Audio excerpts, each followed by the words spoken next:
Most Christians know the name Adam, but very few grasp what Scripture means when it calls Jesus the last Adam. And fewer still understand how Romans 5 uses that title to reveal the scope of Christ's redeeming work. Paul begins with something we all recognize. Adam's failure affected everyone. He says, "Through one man sin entered the world, and death through sin. And that death spread to all."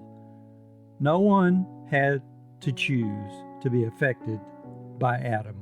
We were born into it.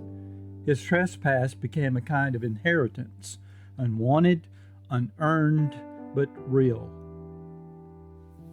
But then Paul introduces something astonishing. He says that Christ comes as the last Adam, the one who brings a different inheritance.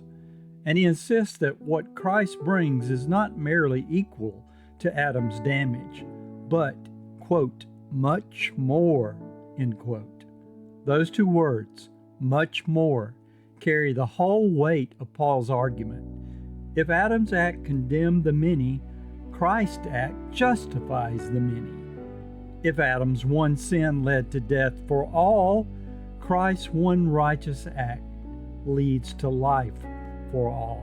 Most Christians have been taught to shrink that all down to the size of a small group, the people who respond correctly, or believe soon enough, or die at the right moment with the right understanding.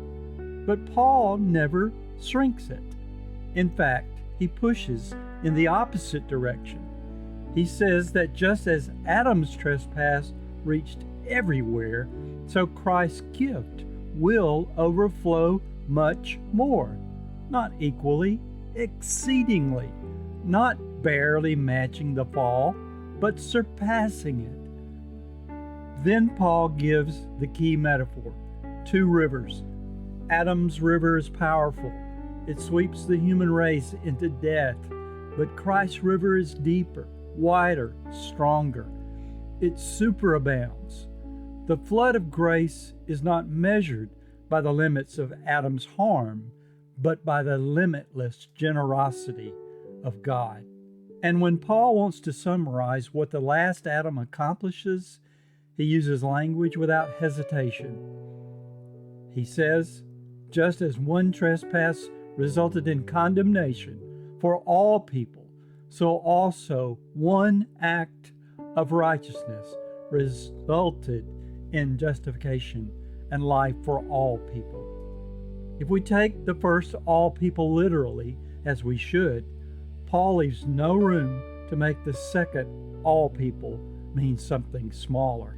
This isn't a denial of judgment. It's a proclamation of its purpose. Christ as the last Adam is not a rescue attempt. He is the new beginning of humanity itself. He steps into the ruin Adam caused and becomes the head of a new creation destined for life, not death. Most Christians know that Adam ruined everything. Far fewer know that Christ restored more than Adam ever lost. That is the heart of Romans 5. Christ is not merely the antidote to sin. He is the last Adam who brings humanity to its truer destiny, so that grace in the end will abound far beyond the reach of the fall, and life will have the final word for all.